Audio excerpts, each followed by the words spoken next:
At the beginning of my opportunity to share some thoughts with you, I want to wish you all happiness and all congratulation on this day, but I can do it only in the context of expressing once again our solidarity with and our compassion for Sheikh Umar al-Qadri on the death of his father. From the days of the arrival of the coronavirus in Ireland, we, like every other community worldwide, needed to begin thinking on our feet. And we were given various easy-to-remember phrases, one of which was an invitation that ran like this: keeping together by staying apart. But as well as being an invitation, it was also a conundrum. How do you do these two seemingly contradictory things at the same time? It was, of course, a way to teach us the equally essential skill of social distancing, itself another conundrum. None of this has really gone away, nor will it anytime soon. Now, taking this into the religious sphere, we have found new ways of gathering together, of praying together.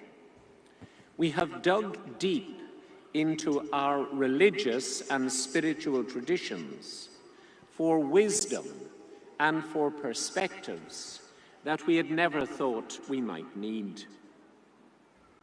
But as everything moved forwards, we instinctively began to think that all of this now is about yesterday. But it is today, and it is also tomorrow. As children of God, and as children of the world, we have learned something profound and something enduring. That is, being together in the solidarity of silence, and likewise being together in the deafening silence of absence. Living as we do in a world of 24/7 noise, this is something new. Such being and such being together are strengthened and sustained by prayer. So I think we're right to ask a few questions. What are the new energies? What are the new opportunities?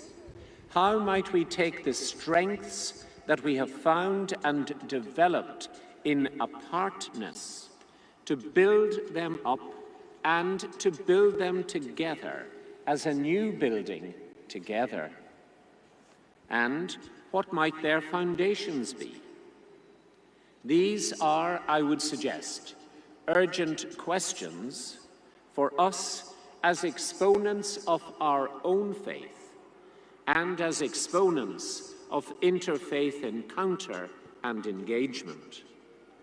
These are also urgent questions for our society and for our politicians, if indeed they can see their importance. Today's gathering is in itself a gift, as a gathering, as a generosity, and as a gratitude from us to our hosts and friends who celebrate Eid in Croke Park. There is no underestimating the togetherness expressed in being in such an iconic venue in the living history of Irish society and of Irish culture. There is only one Croke Park. Finally, I offer you a short passage of Scripture set for all the bishops of the Anglican Communion to study at the Lambeth Conference that is still expected to happen in the summer of 2022. That is from the first letter of Peter. It is, of course, specifically Christian, and so I offer it in humility and in a spirit of sharing, which recognizes our differences and distinctions as we go about our search for togetherness, with a respect for each other's tradition, while also respecting our own. The first letter of Peter, chapter 2, verses 4 and 5, speaks of an invitation to a journey, of a building project of humanity in collaboration with divinity. And it is based, perhaps surprisingly, in rejection, the state of being in which vast numbers of people who are just like you and me live with no prospect of dignity or love across the world, which once seemed so close and now seems so apart.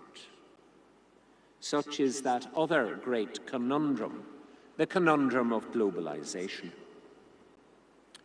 With all of its particularities, this passage nonetheless gives each and all of us food for thought, running water to drink, in these days where togetherness is as precious a commodity as is life itself. And it runs as follows.